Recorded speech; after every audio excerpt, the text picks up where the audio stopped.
അനുഭവങ്ങൾ പാളിച്ചകൾ എന്ന ചിത്രത്തിലെ പേര് പോലുമില്ലാത്ത മുഖം പോലും വ്യക്തമായി കാണാത്ത ചെറിയൊരു രംഗത്ത് അഭിനയിച്ചുകൊണ്ടാണ് മമ്മൂട്ടിയുടെ തുടക്കം.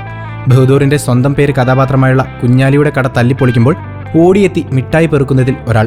അതായിരുന്നു മുഹമ്മദ് കുട്ടി എന്ന മമ്മൂട്ടി ചെയ്ത ആദ്യത്തെ രംഗം. അതിനുശേഷം ഒത്തിരി ചിത്രങ്ങളിൽ ചെറിയ ചെറിയ വേഷങ്ങൾ ചെയ്തുകൊണ്ടാണ് മമ്മൂട്ടി വളർന്നത്. എന്തിനേറെ നായകനായി തുടക്കം കുറിക്കുന്ന കാലത്ത് തന്നെ സഹതാര വേഷങ്ങളും ചെയ്തിട്ടുണ്ട്. അന്നത്തെ നായകന്മാരെയെല്ലാം പിന്തള്ളിയാണ് സഹതാരമായിരുന്ന മമ്മൂട്ടി മെഗാസ്റ്റാർ എന്ന പദവിയിലേക്ക് ഇന്ന് എത്തി നിൽക്കുന്നത്. 1982 റിലീസ് ചെയ്ത ചിത്രമാണ് ബലൂൺ. TV കൊച്ചുബാവയുടെ തിരക്കഥയിൽ രവി ഗുപ്ത സംവിധാനം ചെയ്ത ചിത്രം. ചിത്രത്തിൽ മമ്മൂട്ടി, ജഗതി, ശ്രീകുമാർ, മുകേഷ്, കവിയൂർ പൊന്നമ്മ എന്നിവരാണ് കേന്ദ്ര കഥാപാത്രങ്ങളെ അവതരിപ്പിച്ചത്. വിക്കിപീഡിയ വിവരങ്ങളിലൊക്കെ മമ്മൂട്ടി ചിത്രം എന്ന പേരിലാണ് ബലൂൺ അറിയപ്പെടുന്നത്. എങ്കിലും യഥാർത്ഥത്തിൽ ചിത്രത്തിലെ നായകൻ മമ്മൂട്ടിയല്ല, മുകേഷാണ്. മമ്മൂട്ടി ഈ സിനിമയിൽ സഹനടൻ മാത്രമാണ്.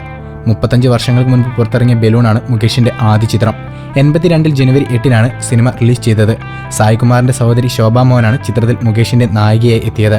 വർഷങ്ങൾക്ക് ശേഷം ഒരു താരജാടയുമില്ലാതെ ഇക്കാര്യം വെളിപ്പെടുത്തിയത് സാക്ഷാൽ മമ്മൂട്ടി തന്നെയാണ്. ഒരു പ്രമുഖ ചാനലിന്റെ അവാർഡ് നിശയിൽ സംസാരിക്കവെയാണ് ആ കഥ മമ്മൂട്ടി പറഞ്ഞത്. കൂടുതൽ ഗോസിപ്പുകൾക്കായി ഈ ചാനൽ സബ്സ്ക്രൈബ് ചെയ്യൂ. ഗോസിപ്പ് ബസാർ.